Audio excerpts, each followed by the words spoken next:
لا شريك له وأشهد أن محمدا عبده ورسوله لا نبي بعده اللهم صل وسلم وبارك على نبينا ومولانا محمد وعلى آله وصحبه ومن تبعهم بإحسان إلى يوم الدين أما بعد.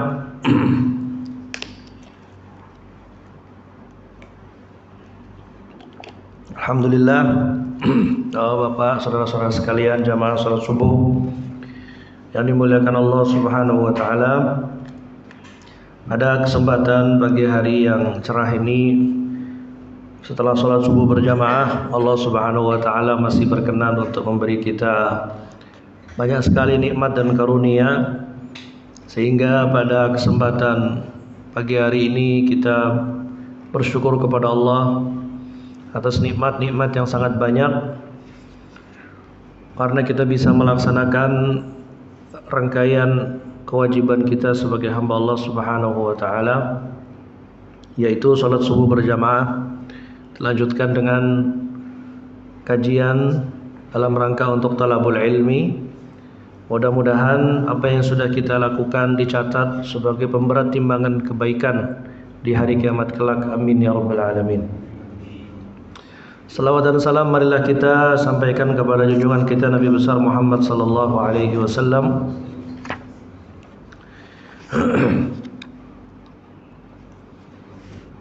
di mana kita semua sedang berupaya untuk meniti perjalanan kehidupan beliau, untuk mengambil pelajaran, mengambil inspirasi dan keteladanan dari beliau Rasulullah sallallahu alaihi wasallam dan juga dari orang-orang yang ada di sekitarnya, sehingga kita dapat menjalani kehidupan ini dengan keteladanan yang betul-betul bisa dapat kita praktekkan dan kita amalkan dalam kehidupan sehari-hari. Semoga upaya kita ini mendapatkan balasan dari Allah Subhanahu wa taala berupa dicatatnya kita sebagai orang-orang yang berhak mendapatkan syafaat di hari kiamat. Amin ya rabbal alamin.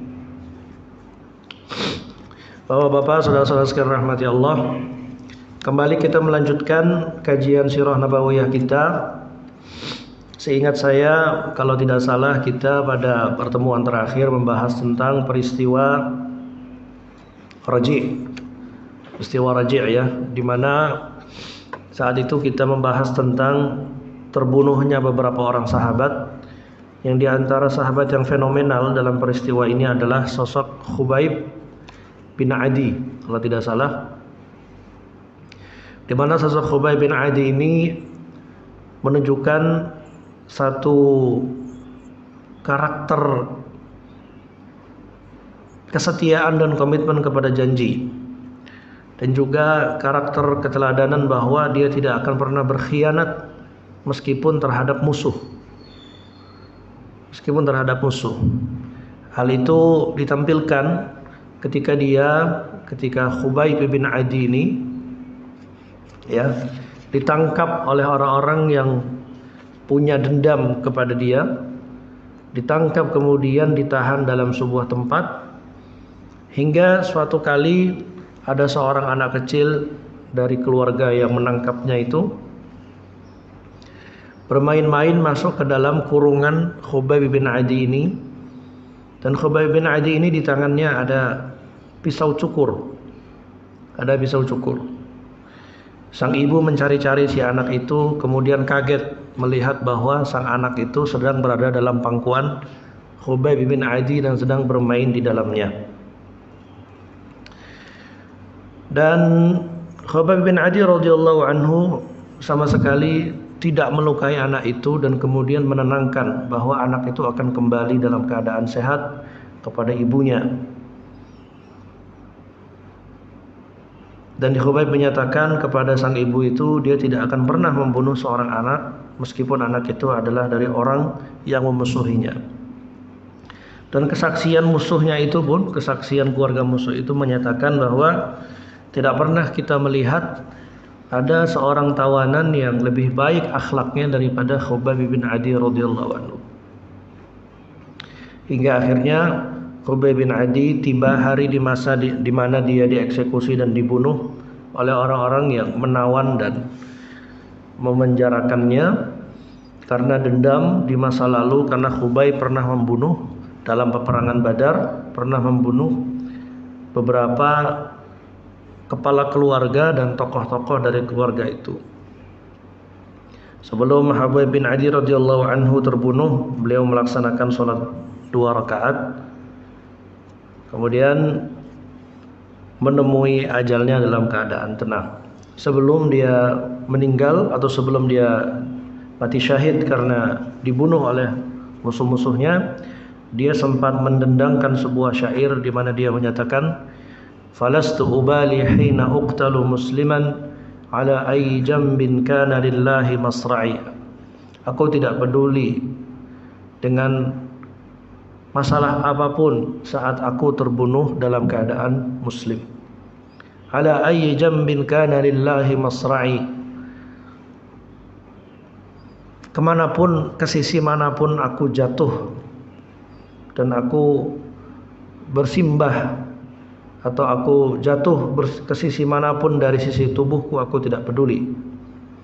Wa dzalika fi dzatil ilahi wa in yasha. Dan semua itu aku alami demi zat Allah Subhanahu wa taala. Wa in yasha yubarik ala awsali shilwin mumazza'i. Dan jika Allah Subhanahu wa taala berkehendak, Dia akan memberkahi potongan-potongan tulang belulang pasca aku terbunuh. Itulah sosok Khubayb bin Adi radhiyallahu anhu sebagai orang yang setia dan komitmen dengan kehormatan dan kesetiaan meskipun terhadap musuh yang menangkap dan menawannya kemudian mengeksekusinya. Pada saat yang bersamaan, Bapak-bapak sekalian, saudara-saudara sekalian yang dirahmati Allah Subhanahu wa taala, ini terjadi sama-sama di bulan Safar di tahun keempat Hijriah, terjadi peristiwa Bi'ru Ma'unah. Terjadi peristiwa Bi'ru Ma'unah. Bi'ru Ma'unah ini adalah satu tempat antara Makkah dan Madinah. Jadi dia berada di luar kota Madinah. Dan awal mula peristiwa ini adalah mirip-mirip dengan bagaimana Rasulullah SAW mengutus sekelompok orang untuk satu ekspedisi tertentu. Sebagaimana pada peristiwa Raji, Rasulullah SAW itu mengutus ekspedisi beberapa orang saja, sedikit orang, untuk satu misi tertentu, untuk satu misi militer. Rasulullah SAW juga mengutus beberapa orang untuk satu misi tertentu. Dan dua-dua peristiwa ini terjadi pada bulan Safar, baik peristiwa Raji maupun peristiwa Bi'ru Ma'unah. Ya, ini sama-sama terjadi pada bulan Safar di tahun keempat Hijriah. Di tahun keempat Hijriah. Para sejarawan menamakan peristiwa ini dengan peristiwa tragedi Bi'ru Ma'unah, Faji'at Bi'ri Ma'unah. Faji'at itu artinya tragedi. Ada juga yang menamakan dengan Sariyatul Qurra. Sariyatul Qurra itu maksudnya adalah ekspedisi sekelompok orang yang isinya adalah para guru Al-Quran atau para penghafal Al-Quran. Jadi sekelompok orang dari kalangan sahabat yang diutus oleh Rasulullah SAW ini, mereka adalah para penghafal Al-Quran. Para ulama berbeda pendapat tentang apa awal mula sebab terjadi tragedi ini. Ya, apa awal mula sebab terjadinya tragedi ini? Kata Imam Bukhari radhiyallahu anhu dalam sahihnya berdasarkan hadis dari Anas bin Malik radhiyallahu anhu, bahwa awal mulanya adalah ada dua kelompok atau ada 3 sampai 4 kabilah yang bernama Ri'l, Zakwan, Usayyah dan Bani Lahyan.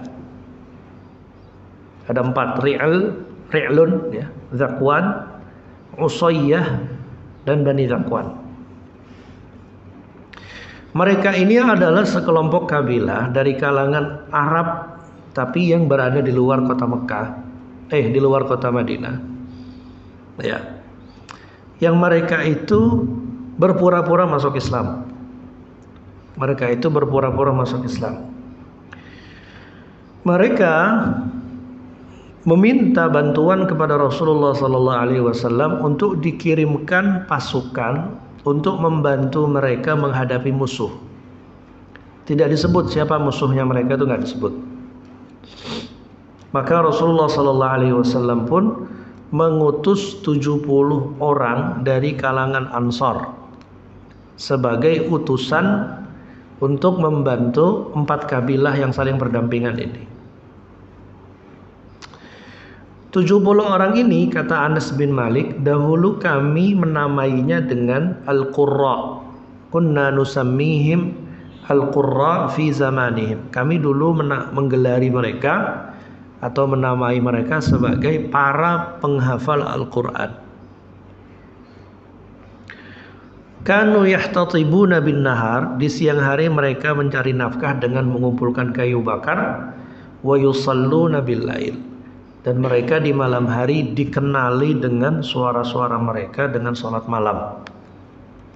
Jadi 70 orang ini adalah para penghafal Al-Quran yang suka mengisi malam hari mereka dengan qiyamul lail, dengan suara-suara yang bisa dikenali. Maksudnya begitulah tradisi para sahabat penghafal Quran.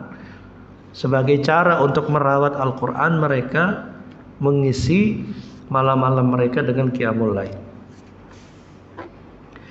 Ada riwayat yang lain juga dalam Sahih Muslim. Kalau tadi Sahih Bukhari, sumbernya dari sahabat yang sama, yaitu Anas bin Malik radhiyallahu anhu, menceritakan versi lain dari sebab terjadinya tragedi ini, yaitu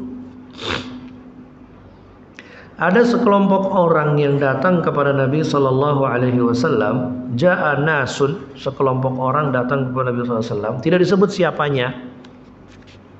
Faqalu, mereka berkata, ani ba'ath ma'ana rijalan yu'allimuna al-Qur'ana was-sunnah, faba'atha ilayhim 70 rajulan minal ansar yuqalu lahumul qurra. Jadi ada sekelompok orang datang ke Nabi sallallahu alaihi wasallam minta diajari agama, kira-kira begitu. Tolong ya Rasulullah sallallahu alaihi wasallam, utus pada kami orang-orang dari sahabat Anda untuk mengajari kami agama, pemahaman Quran dan hadis. Maka Rasulullah SAW pun mengutus 70 orang laki-laki dari kalangan Ansar yang mereka itu dikenali sebagai Al-Qurra, para pembaca dan penghafal Al-Quran. Nah, dari dua versi riwayat ini, dua-duanya adalah riwayat yang sahih, mungkin bisa dikompromikan atau digabungkan bahwa 70 orang ini tugasnya dakwah sekaligus tugasnya membantu militer. Jadi ada tugas dakwah sekaligus tugas militer, memperkuat pertahanan kelompok-kelompok kabilah-kabilah Arab yang berada di luar kota Madinah ini. Jadi yang versi hadis Bukhari itu untuk kepentingan militer, yang versi hadis Muslim untuk kepentingan pengajaran agama. Dan ini masuk akal. Kenapa? Karena kalau cuma untuk pengajaran agama, kenapa sampai 70 orang? Banyak gitu. 70 orang itu banyak. Gitu. Dan kalau hanya untuk ekspedisi militer, kenapa yang dikirim itu para penghafal Quran? Gitu. Jadi kira-kira mungkin kita bisa analisa bahwa 70 orang ini tugasnya adalah untuk tugas pengajaran agama sekaligus tugas militer. Dan ini memberi satu isyarat penting kepada kita, Bapak, saudara-saudara sekalian rahmati Allah, bahwa begitulah kualitas para sahabat. Begitulah kualitas kepribadian dan karakter para sahabat. 70 orang ini bukanlah 70 orang dari kalangan tokoh-tokohnya para sahabat. yang namanya itu sering dikenal. Mayoritas dari 70 orang ini itu tidak dikenal siapa namanya. Maksudnya nama-namanya itu tidak disebut dalam berbagai referensi sejarah dan sirah. Nggak, 70 orang itu siapa saja, 1, 2, mungkin ada disebut dalam beberapa referensi, tapi bukan dikenal seperti Khalid bin Walid, Sa'ad bin Abi Waqqas, 4 Khulafaur Rasyidin, atau misalnya Abu Hurairah, Abdullah bin Abbas, tidak. Tapi 70 orang ini adalah ya kalangan biasa dari kalangan sahabat. Orang-orang biasa dari kalangan sahabat. Tapi mereka punya kualitas, satu, pemahaman agama yang baik, ditandai dengan hafalan Al-Quran, dan mereka dikenal orang yang suka sholat malam. Yang kedua, mereka juga punya kapasitas militer. Jadi punya kekuatan ilmu, juga punya kekuatan fisik, punya kekuatan ruhani, juga punya kekuatan jasmani. Begitulah kira-kira gambaran para sahabat. Dan semuanya kita perhatikan, semuanya dari kalangan Ansar. 70 orang ini semuanya dari kalangan Ansar. Kenapa kita garis bawahi semuanya dari kalangan Ansar? Ini mengisyaratkan meskipun Ansar itu orang yang masuk Islam belakangan dibandingkan orang Muhajirin, tetapi loyalitas dan kesetiaan mereka tidak diragukan lagi. Jadi meskipun masuk Islamnya belakangan, tidak menyertai masa-masa sulit Rasulullah SAW saat di Mekah, tetapi mereka memiliki kualitas sedemikian rupa, siap menerima arahan dan perintah dari Rasulullah SAW untuk melaksanakan misi tugas-tugas tertentu.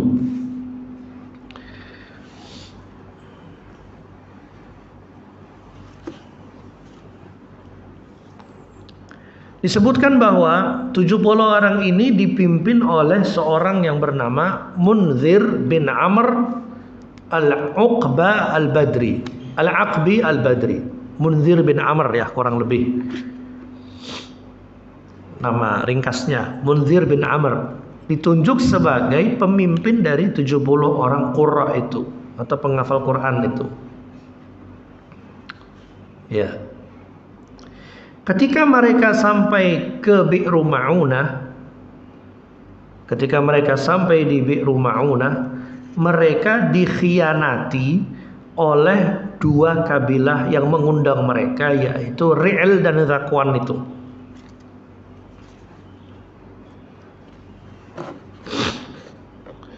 Diriwayatkan oleh Imam Bukhari radhiyallahu anhu dalam sahihnya dari Anas bin Malik, ketika mereka sampai di Bi'ru Ma'unah, mereka disambut oleh 2 keluarga dari Bani Sulaim, yaitu Ri'il dan Zakwan tadi. Ri'lun dan Zakwan. Disambut ya oleh 2 keluarga tadi, atau 2 klan atau 2 kabilah tadi, di sisi sebuah sumur yang bernama Bi'ru Ma'unah. Bi'r itu artinya sumur, sumber air. Ya, sumber air itu sumur. Ya, Ma'unah itu nama tempatnya. Orang-orang tersebut langsung mengatakan, wallahi ma iyyakum aradna innama nahnu mujtazuna fi hajatin lin nabiy sallallahu alaihi wasallam faqataluhum. Mereka mengatakan kepada 70 orang qurra ini, sebenarnya demi Allah, sebenarnya kami tidak mau membunuh kalian. Kami hanya ingin membunuh Nabi kalian Muhammad sallallahu alaihi wasallam. Tapi akhirnya mereka pun dibunuh oleh 2 klan besar itu, 2 keluarga besar itu. Jadi ini dalam tradisi Arab, atau dalam tradisi penerimaan tamu, ini adalah sebuah pengkhianatan besar. Ini adalah sebuah pengkhianatan besar. Jadi orang diundang ya dengan wajah manis, dengan alasan yang masuk akal, kemudian disambut undangan itu dengan penuh antusiasme. Ketika datang dibunuh. Itu namanya pengkhianatan besar. Makanya dalam tradisi politik dan kekuasaan dalam sejarah pun, di mana-mana yang namanya utusan itu tidak boleh dibunuh meskipun utusan musuh. Ya, di mana-mana dalam tradisi politik dan kekuasaan dalam sejarah kerajaan-kerajaan atau peradaban dunia, yang namanya utusan itu meskipun musuh, dimusuhi, itu harus terjaga, tidak boleh dibunuh. Kalau dibunuh oleh orang yang mengundangnya atau oleh orang yang menjadi objek dari utusan itu, maka itu adalah deklarasi perang. Itu adalah deklarasi perang. Rasulullah SAW pernah bersabda, "Inna la nakhisu bil ahdi wa la nahbisur rusul wa la naqtulur rusul." Kami tidak pernah, kata Rasulullah SAW, menegaskan, mendeklarasikan tradisi politik beliau bahwa kami tidak pernah mengingkari janji antar penguasa. Kalau kami mengadakan perjanjian perdamaian dengan pihak luar, kami tidak pernah mengingkari perjanjian, dan kami tidak pernah menahan bahkan membunuh utusan. Kami tidak pernah, kata Rasulullah SAW. Mengapa? Karena kalau utusan itu dibunuh, berarti deklarasi perang. Itu yang pertama. Yang kedua, berarti pesan yang ingin disampaikan jadi nggak sampai. Karena utusan itu menjadi penjembatan komunikasi antara dua pihak yang sedang berselisih atau dua pihak yang sedang bermusuhan. Nah, yang dilakukan oleh dua kabilah ini, Ri'lun dan Zakwan ini, adalah pengkhianatan besar. Mengapa? Karena 70 orang sahabat ini datang dengan kondisi damai, dengan kondisi di mana tidak punya ekspektasi atau bayangan apapun bahwa mereka akan menemukan satu sikap permusuhan. Ya, diriwayatkan dari Anas bin Malik juga dalam hadis riwayat Imam Ahmad. Anas bin Malik ini menjadi sumber dari cerita Bi'ru Ma'unah ini. Anas bin Malik dalam berbagai versi riwayat dalam kitab-kitab hadis. Mengapa?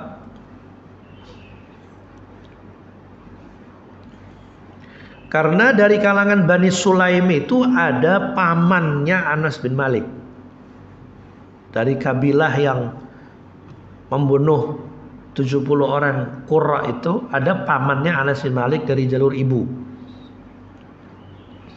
Anas bin Malik bercerita bahwa fa'atau ala hayyin min Bani Sulaim wa fihim khali Haram. Faqala Haramun li amirihim da'ni fali ukhbir haula anna lasna iyyahum nurid hatta yukhallu wajhana. Faqala lahum Haram inna lasna iyyakum nurid fastaqbalahu rajulun birrumhi fa'anfadhahu minhu falamma wajada ar-rumha fi jawfihi qala Allahu akbar fustu wa rabbil Ka'bah. Haram itu adalah paman dari Anas bin Malik dari jalur ibu, Haram bin Milhan. Jadi ini adalah paman Anas bin Malik dari jalur ibu yang saat itu masih musyrik. Dan saat itu berada dalam peristiwa Bi'ru Ma'unah itu. Haram tidak punya niat buruk kepada 70 orang Qurra itu, bahkan mengatakan kepada mereka, enggak, kami tidak ingin melukai kalian. Tetapi saat mereka merasa aman, ada seseorang dari kalangan Bani Sulaim yang langsung menembakkan anak panahnya ke salah seorang sahabat yang saat itu tiba. Salah seorang sahabat ini kemudian terluka dengan panah yang menembus badannya.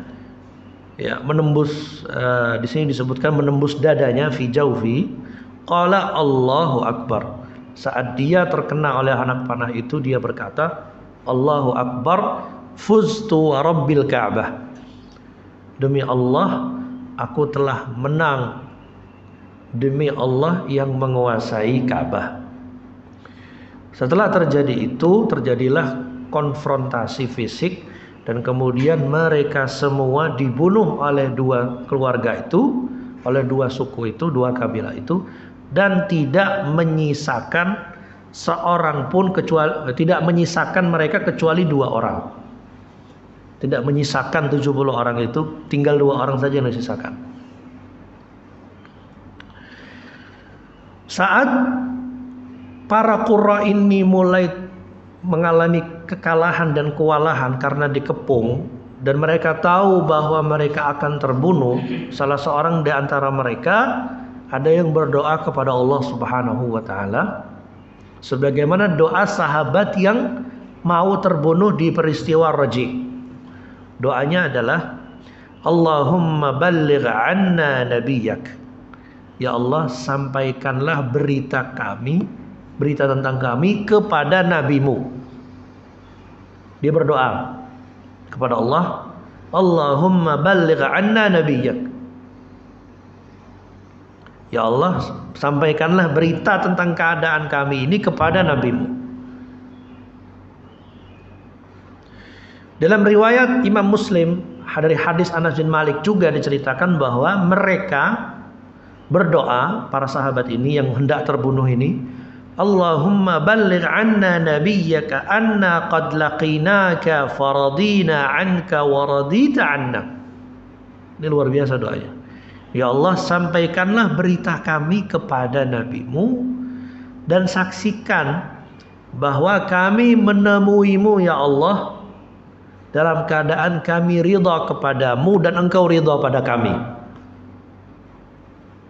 Jadi berdoa kepada Allah dengan mempersaksikan keridhaan mereka terhadap takdir Allah, dan mempersaksikan Allah Ta'ala bahwa Allah ridha terhadap mereka atas apa yang sudah mereka korbankan itu berupa nyawa. Jadi kenapa doanya ini kalau dianalisa, doa ini diucapkan oleh para sahabat, ini bentuk sikap kepasrahan total dan sikap menerima terhadap takdir Allah. Mengapa demikian?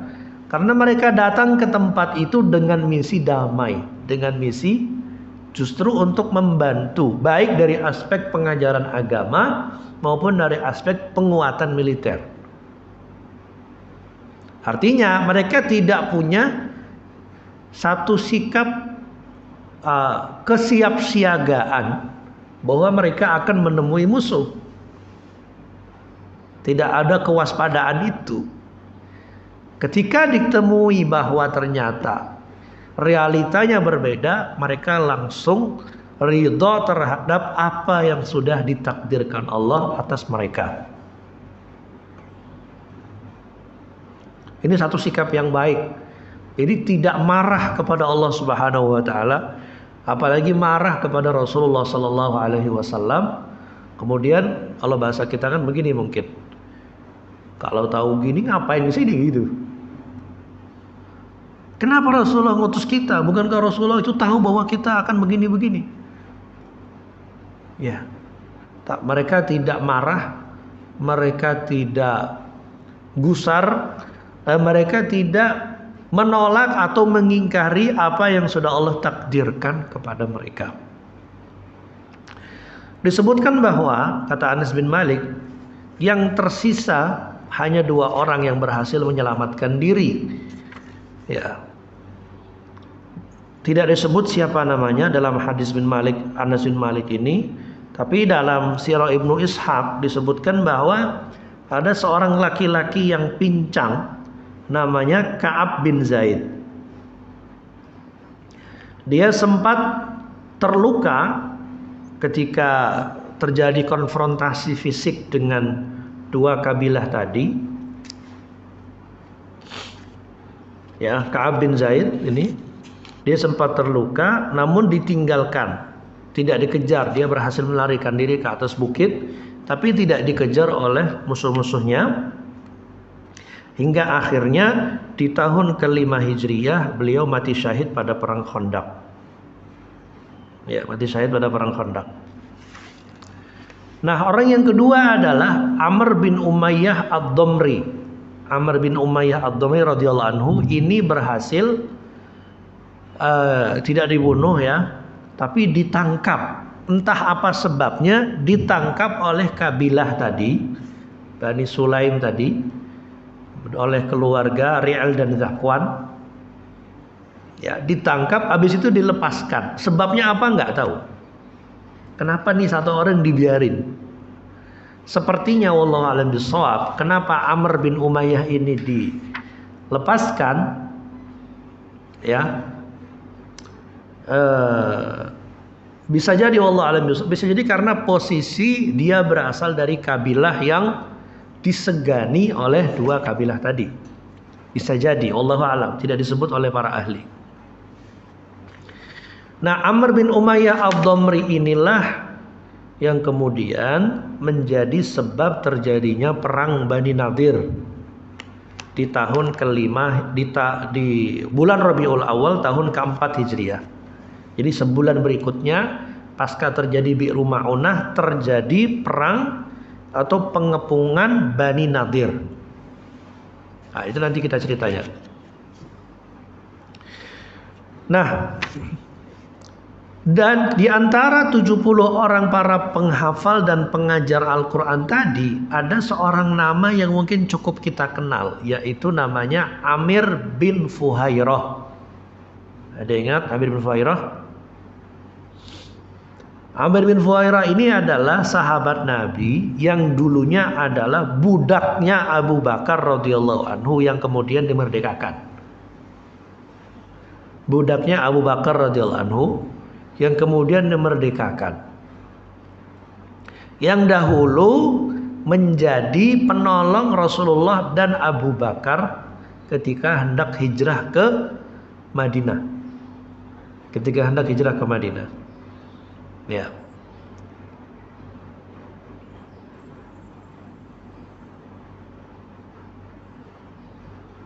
Nah, ini Amir bin Fuhairah radhiyallahu anhu. Jadi beliau termasuk yang mati syahid. Ketika berita ini sampai kepada Rasulullah sallallahu alaihi wasallam, jadi ketika peristiwa itu terjadi, ada dua penyampaian kabar. Pertama, kabar langsung oleh malaikat saat itu terjadi, maupun kabar yang memang disampaikan oleh penyampai pesan. Jadi ketika peristiwa terjadi, yang namanya peristiwa besar pasti nyampe kemana-mana, karena kan ada sisa jenazah, ada sisa mayat yang bergelimpangan karena terjadi perang dan seterusnya. Para ahli mengatakan bahwa peristiwa tragedi Bi'ru Ma'unah ini bersamaan sampainya kepada Nabi di hari yang sama dengan sampainya berita peristiwa Raji. Di hari yang sama Rasulullah SAW pun mengalami kesedihan yang amat sangat. Beliau amat sangat sedih dan kemudian berdoa melaknat orang-orang yang tadi berkhianat kepada para sahabatnya selama 1 bulan penuh.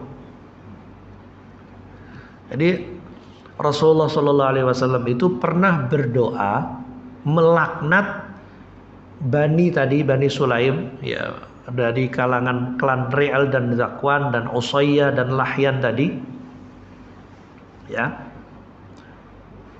Empat keluarga ya. Kalau Ri'al dan Zakwan itu peristiwa Bi'ru Ma'unah, kalau Lahyan dan Usayyah itu di peristiwa Raji. Dan semuanya mereka terlibat dalam pengkhianatan sehingga menyebabkan pembunuhan terhadap lebih dari 70 orang sahabat Nabi sallallahu alaihi wasallam. Rasulullah begitu sedih dan begitu marah sehingga menyebabkan beliau berdoa, doanya doa laknat selama sebulan penuh dalam setiap sholat. Inilah yang kemudian disebut sebagai qunut nazilah. Inilah yang disebut sebagai qunut nazilah. Jadi doa qunut, tapi doanya bukan Allahumma hdina fiman hadait, itu bukan. doanya melaknat. Allahumma alaika biri'lin wa Zakwan. Ya Allah, hancurkanlah Ri'al dan Zakwan ini. Ya. Selama 1 bulan penuh.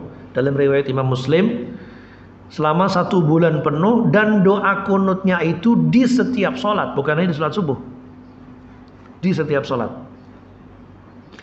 Rasulullah SAW begitu sedih sekali ya, dan marah, dan kemudian berkata kepada para sahabatnya yang saat itu berada di Madinah,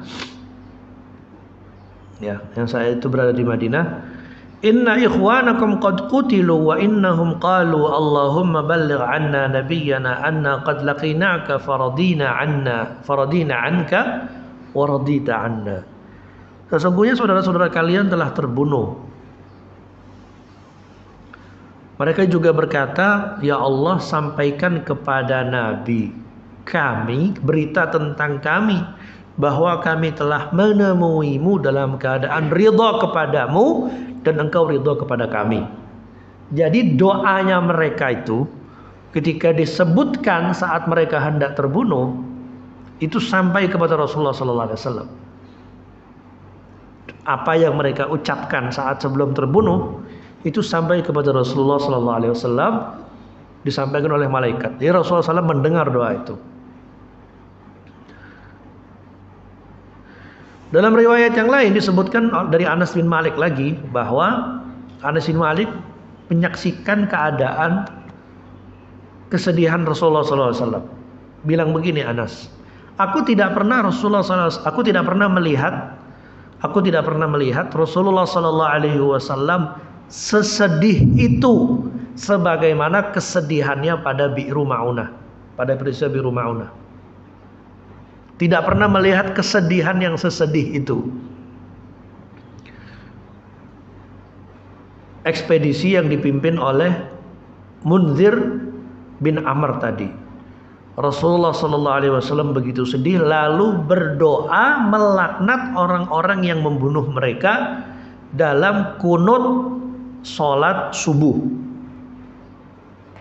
Ini dalam versi hadis riwayat Imam Ahmad.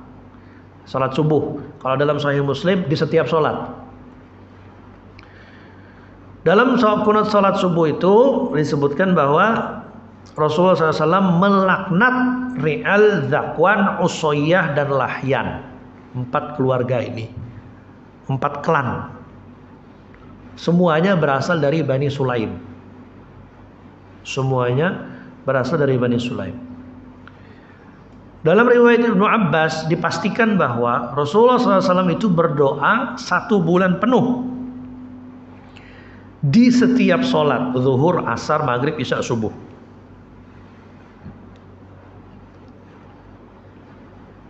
Ini dalam riwayat Ibnu Abbas. Jadi doanya itu, kunut nazilah itu tidak terbatas kepada sholat subuh saja. Jadi doanya itu doa melaknat. Jadi kata Ibnu Abbas, idza qala sami'allahu liman hamidah min ar-rak'atil akhirah yad'u alaihim. Ketika Nabi SAW mengucapkan sami'allahu liman hamidah, Rasulullah SAW pun mendoakan laknat kepada mereka. Siapa mereka? Kata Ibnu Abbas, Ri'al, Zakwan, Usayyah, dan Lahyan. Dan orang-orang yang di belakang mereka, orang-orang yang berada di belakang Nabi ikut mengamini doa laknatnya Nabi SAW tersebut. Kata Ibnu Abbas, kemarahan itu disebabkan Rasulullah mengutus 70 orang itu untuk mengajari mereka Islam, tapi malah dibunuh. Faqataluhu, tapi malah dibunuh. Nah, Bapak-bapak sekalian, saudara-saudara rahmati Allah Subhanahu wa taala, dari sini kita dapat ambil pelajaran bahwa ini menjadi bukti utama bahwa Rasulullah Sallallahu Alaihi Wasallam itu sebenarnya memang digelari oleh Allah Taala sebagai rahmatan lil alamin. Wa ma arsalnaka illa rahmatan lil alamin. Tetapi gelar rahmatan lil alamin itu, ya, apakah kemudian menjadi hilang karena doa laknatnya Nabi kepada musuh-musuhnya? Tidak. Rasulullah itu rahmatan lil alamin, di saat yang sama pernah mendoakan laknat. Jadi ini menjadi jawaban, ya Bapak-bapak sekalian, saudara sekalian rahmati Allah, bagi orang-orang yang mencoba menebarkan satu pemahaman yang syubhat atau yang rancu dan salah, bahwa Rasulullah itu sepanjang hidupnya itu damai aja, damai, nggak pernah marah, nggak pernah ngapa-ngapain, pokoknya damai. Ada orang melukai, ada orang musuhin, nggak ada apa-apain gitu. Rasulullah pernah mendoakan laknat. Jadi memahami sirah Nabi secara utuh itu penting, supaya kita tidak terjebak kepada pemahaman yang salah. Seakan-akan kalau kita mendapatkan predikat agama Islam, bahwa agama Islam itu adalah agama yang rahmatan lil alamin, berarti kita tidak boleh menampakkan kemarahan sedikit pun. Ya. Rasulullah SAW pernah mengalami kemarahan dan kesedihan, sebagaimana kemarahan beliau saat Hamzah bin Abdul Muttalib dibunuh. Itu sedih sekali, bahkan bersumpah, seandainya ya kita berhasil mengalahkan mereka, kita akan mencincang mereka sebagaimana mereka mencincang keluarga kita, sebagaimana dicincangnya kaum Ad dan Thamud, kata Rasulullah SAW. Meskipun kemarahan itu kemudian ditegur oleh Allah Subhanahu Wa Taala, ditegur, akhirnya nggak ada terjadi namanya peperangan yang melampaui batas seperti itu. Rasulullah tidak pernah melakukan itu. Jadi kemarahannya terhadap koridor. Poinnya adalah ingin kita sampaikan bahwa Rasulullah SAW mengalami kesedihan, mengalami kemarahan, bahkan pernah melaknat selama 1 bulan penuh. Karena ini pengkhianatan luar biasa. Kalau mau ibaratnya begini, dalam logika kita sebagai pembaca awam, kalau bermusuhan ya kita perang secara terbuka saja, jangan berkhianat gitu, jangan nusuk dari belakang. Kalau perang kita musuhan aja, tapi secara beradab gitu, secara etis. Kita berselisih, berperang secara etis, bukan dengan cara memanggil, seakan-akan ngajak bertamu, seakan-akan menyambut dengan wajah manis, begitu sampai dibunuh semua. Sudah gitu, yang membuat Nabi SAW itu lebih pedih lagi adalah 70 orang ini adalah qurra. 70 orang ini adalah qurra, para pembaca, penghafal dan pengajar Al-Quran. Ya, itu bikin berat itu. Mengapa? Ya, di zaman itu Al-Quran belum terhimpun menjadi satu mushaf. Al-Quran belum terhimpun menjadi satu buku, sehingga penjagaan Al-Quran itu berada di dada-dada dan ingatan-ingatan para sahabat. Begitu. Begitulah kesedihan Rasulullah SAW.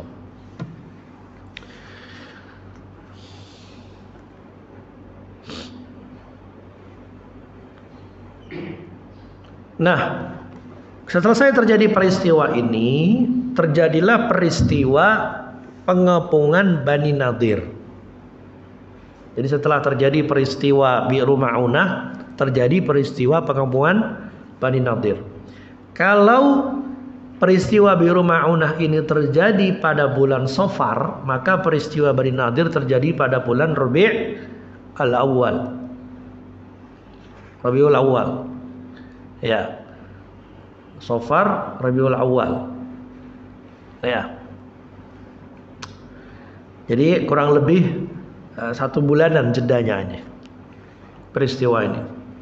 Nah, apa sebab dan awal mula peristiwa perkumuhan Bani Nadir? Jadi sebelum kita cerita sebabnya apa, jadi Bani Nadir ini adalah salah satu kabilah Yahudi yang terikat perjanjian dengan Rasulullah Sallallahu Alaihi Wasallam di Madinah.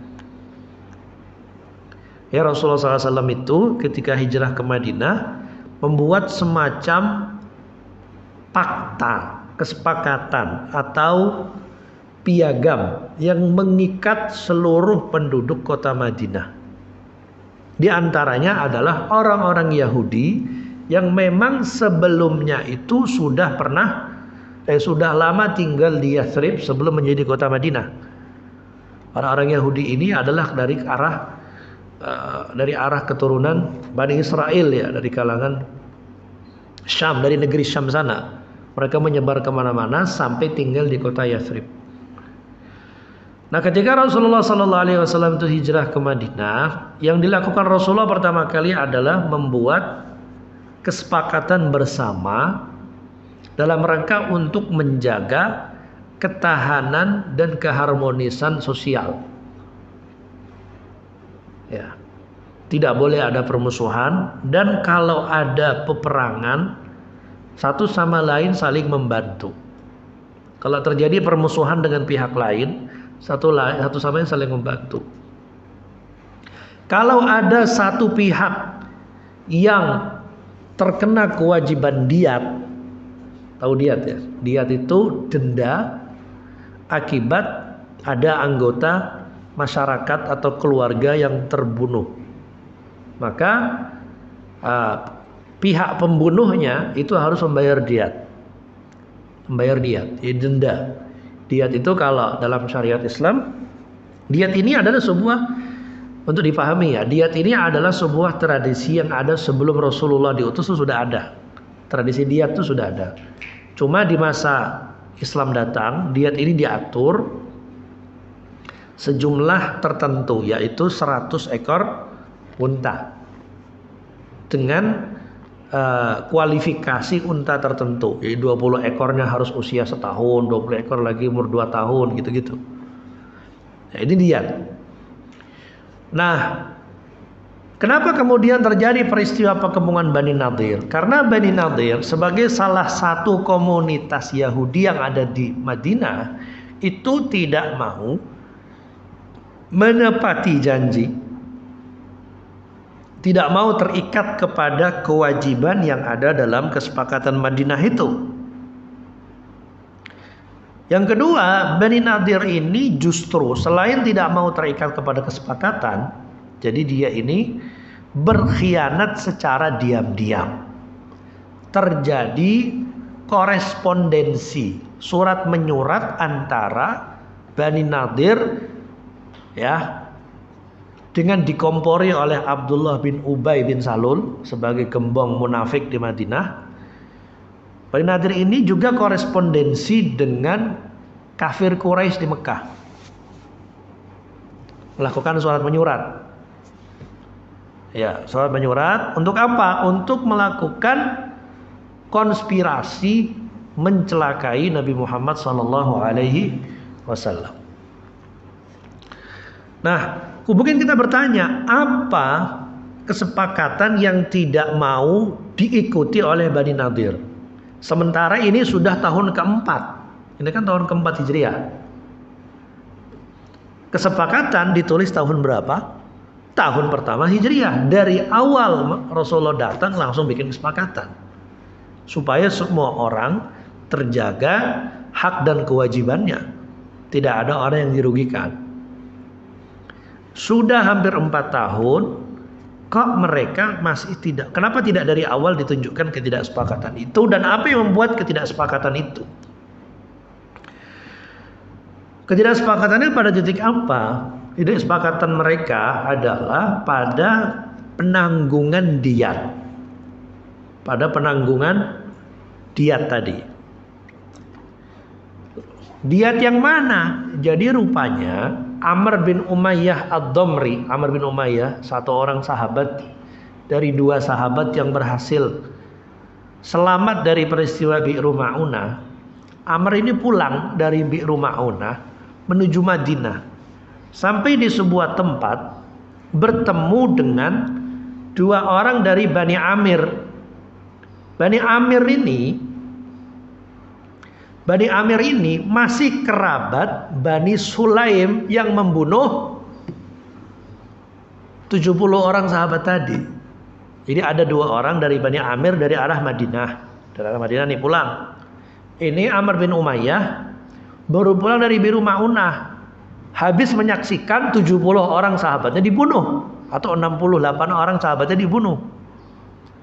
Pasti kan dalam keadaan takut, panik, kemudian marah begitu kan. Amr bin Umayyah papasan dengan dua orang ini, dibunuh oleh Amr bin Umayyah dua orang ini. Amr bin Umayyah ini membunuh dua orang dari Bani Amir yang baru pulang dari Madinah. Amr bin Umayyah tidak tahu bahwa dua orang dari Bani Amir ini ya sudah mendapatkan jaminan keamanan dari Rasulullah sallallahu alaihi wasallam. Jadi kalau dalam tradisi di masa lalu dan juga dalam syariat Islam, kalau ada orang sudah dikasih jaminan perlindungan oleh pemimpin, oleh Rasulullah sallallahu alaihi wasallam, maka tidak boleh dilukai sedikit pun, nggak boleh disentuh. Jaminan keamanan itu. Kalau bahasa kita sekarang suaka politik, kira-kira gitu. Kira-kira begitu. Jadi dua orang ini nggak terlibat dengan pembunuhan 70 orang ini sebenarnya. Cuma karena Amr bin Umayyah ini lagi marah, sedih, gitu kan, membalas dendam. Pas ketemu, kalian dari mana? Oh, kami dari Bani Amir. Mungkin ini dua orang juga nggak tahu tentang apa yang terjadi dari pembunuhan itu. Amr bin Umayyah begitu tahu nih dari Bani Amir yang juga adalah terlibat dalam pembunuhan. Bani Amir itu terlibat dalam pembunuhan 70 orang itu. Amr bin Umayyah ini marah kemudian membunuh dua orang ini. Ketika sampai di Madinah, dia menceritakan kepada Rasulullah SAW, lapor. Rasulullah SAW memahami apa yang dia lakukan, tapi tetap menyatakan kewajiban membayar diat. Kata Rasulullah SAW dalam riwayat Sirah Ibnu Hisham mengatakan kepada Amr bin Umayyah, laqad qatalta qatilaini la'adiyannahuma. Kamu telah membunuh dua orang yang sebenarnya tidak boleh dibunuh. Dan aku kata Rasulullah SAW, aku akan membayar diatnya. Ungkapan aku akan membayar diat dua orang ini maksudnya bukan beliau personal, tapi beliau sebagai pemimpin akan melakukan mobilisasi pembayaran diat. Akan melakukan mobilisasi pembayaran diat. Ya mungkin bahasa kita sekarang ya mengumpulkan dana lah kira-kira gitu. Mengumpulkan dana agar diat itu bisa terbayar. Kalau dua orang berarti kan 200 ekor unta. Besar kan? Kalau dua orang berarti 200 ekor unta. Nah, ketika Rasulullah sallallahu alaihi wasallam itu lagi memobilisasi pengumpulan diat, dana diat, Bani Nadir gak mau ikut bayar. Jadi Rasulullah SAW itu sebagai pemimpin, kalau ada anggota masyarakatnya, kalau ada salah satu dari anggota masyarakatnya yang terkena kewajiban diat, maka diat itu ditanggung bersama. Ini penting ini Bapak-bapak. Ini dalam fikih juga dijelaskan begitu, bahwa kalau terjadi pembunuhan tidak sengaja, ini kan pembunuhan tidak sengaja kan, dikiranya itu orang kafir halal darahnya gitu. Orang kafir yang harbi, orang kafir yang boleh untuk diperangi. Padahal itu kafir zimmi. Padahal itu kafir zimmi. Zimmi itu apa? Zimmi itu adalah orang kafir yang tidak boleh disakiti, yang berada dalam perlindungan umat Islam. Itu kafir zimmi. Ya. Yang terlibat dalam perjanjian damai itu juga kafir zimmi. Nggak boleh dilukai, nggak boleh disakiti. Ya. Nah, ini berarti termasuk dalam kategori pembunuhan tidak sengaja. Yang namanya pembunuhan tidak sengaja dalam syariat Islam bahwa pembunuhnya itu tidak dikisos. Pembunuhnya itu tidak dikisos. Beda dengan pembunuhan sengaja. Sengaja membunuh dikisos bunuh. Tapi kalau pembunuhan tidak sengaja tidak dikenakan kisos karena memang nggak sengaja. Yang kedua, tetap kena kewajiban diat, tapi diatnya itu ditanggung bersama oleh yang disebut sebagai aqilah. Aqilah itu adalah keluarga besarnya si pembunuh. Jadi ada orang bunuh nggak sengaja, kena kewajiban diat. Diatnya kan besar, 100 ekor unta. Kalau dia nggak bisa bayar sendiri, maka diat itu dimobilisasi dari keluarga besarnya atau orang-orang yang terikat perjanjian dengan keluarga itu. Di antaranya adalah Bani Nadir. Bani Nadir menolak, nggak mau saya bayar.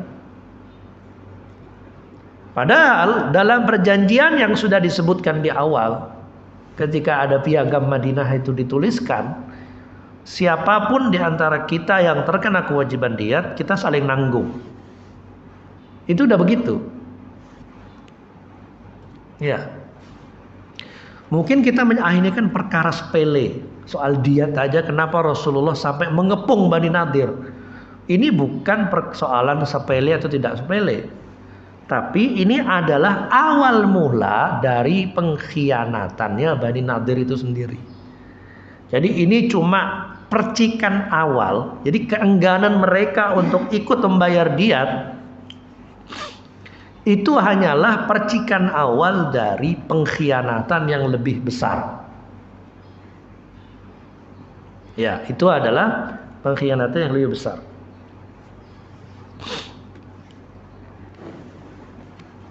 Diceritakan oleh Ibnu Ishaq radhiyallahu anhu, Ibnu Ishaq dalam sirahnya rahimahullahu taala, Rasulullah sallallahu alaihi wasallam datang ke Bani Nadir meminta agar mereka terlibat dalam membayarkan diat 2 orang yang terbunuh dari Bani Amir itu.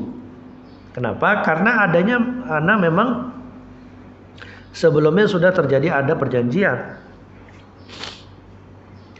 Ketika Rasulullah SAW sampai ke perkampungan Bani Nadir. Bani Nadir itu kampungnya itu di pinggir kota Madinah. Pinggiran. Jadi ya bukan safar jauh, masih dalam lingkungan kota Madinah. Mereka berkata, Bani Nadir ini mengatakan, "Na'am ya Abul Qasim." Oke, wahai Abul Qasim, kira-kira gitu. Kita akan ikut bayar. Tetapi saat mereka ngomong oke itu, "Na'am ya Abul Qasim," mereka bilang tunggu dulu ya kepada Rasulullah SAW. Lalu kemudian mereka masuk ke dalam perkampungan rumah-rumah mereka itu, kemudian merencanakan pembunuhan terhadap Rasulullah SAW. Mereka mengatakan, siapa di antara kalian yang mau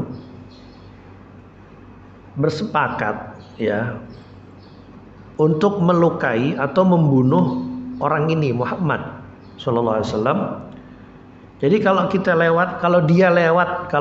Muhammad ini nanti lewat di depan salah satu rumah dari kita, ada di antara kita yang menimpakan batu besar ke atas dia.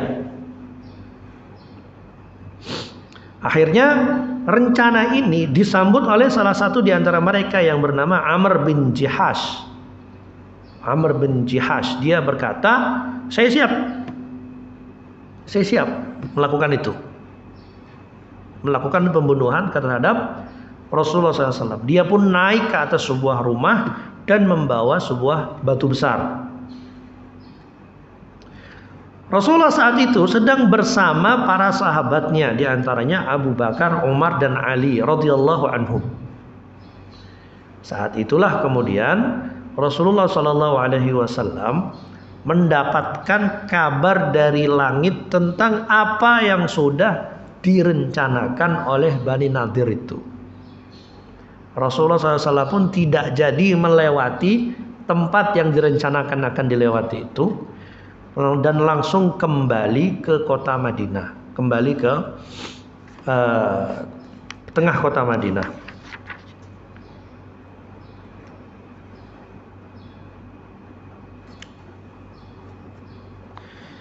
Ketika sampai di tengah kota Madinah, Rasulullah SAW yang saat itu sudah mengetahui rencana pembunuhan itu, Rasulullah SAW pun menyiap-niagakan para sahabatnya untuk berperang. Berarti ini sudah pengkhianatan.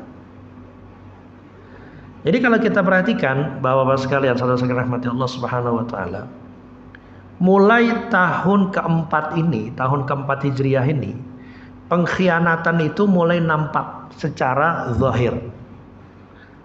Pengkhianatan itu mulai nampak secara zahir. Awal mula pengkhianatan itu kan ketika perang Uhud, ketika ada 300 orang yang membelot dari pasukan. Itu yang paling awal. Tapi pengkhianatan itu tidak secara langsung melukai atau membunuh para sahabat atau niat membunuh Rasulullah SAW. Niatnya hanya ingin mengurangi kekuatan pasukan. Tapi di tahun keempat kelihatannya konspirasi pengkhianatan ini terus menguat. Yang kemudian sampai nampak secara terang-terangan berupa upaya-upaya pencelakaan atau pembunuhan terhadap Nabi dan para sahabatnya di tahun keempat. Jadi pelanggaran janji oleh para pihak yang ada dan terikat dalam perjanjian Piagam Madinah, itu perjanjian itu mulai batal, mulai satu-satu tuh dikhianati ya oleh para pihak itu di tahun keempat Hijriah. Dan nyaris semua perang-perang yang terjadi, paling tidak perang-perang besar ya, perang-perang besar yang terjadi setelah tahun keempat ini adalah perang-perang yang disebabkan oleh pelanggaran terhadap janji. Pelanggaran terhadap janji. Ya. Jadi kalau kita perhatikan perang-perang yang terjadi akibat pelanggaran terhadap janji itu selalu disebutkan bahwa musuhnya itu adalah musuh internal.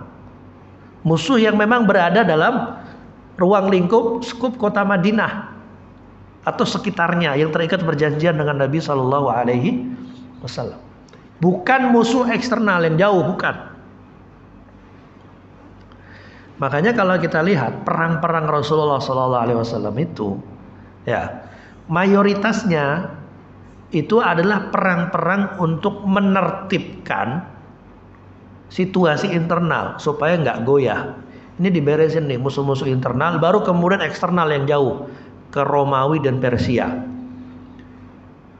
Romawi itu ada ekspedisi militer ke Romawi itu baru tahun ke-8 dan ke-9 Hijriah. Udah agak akhir-akhir. Setelah urusan Yahudi dan orang munafik selesai. Setelah urusan orang Yahudi dan orang munafik itu selesai.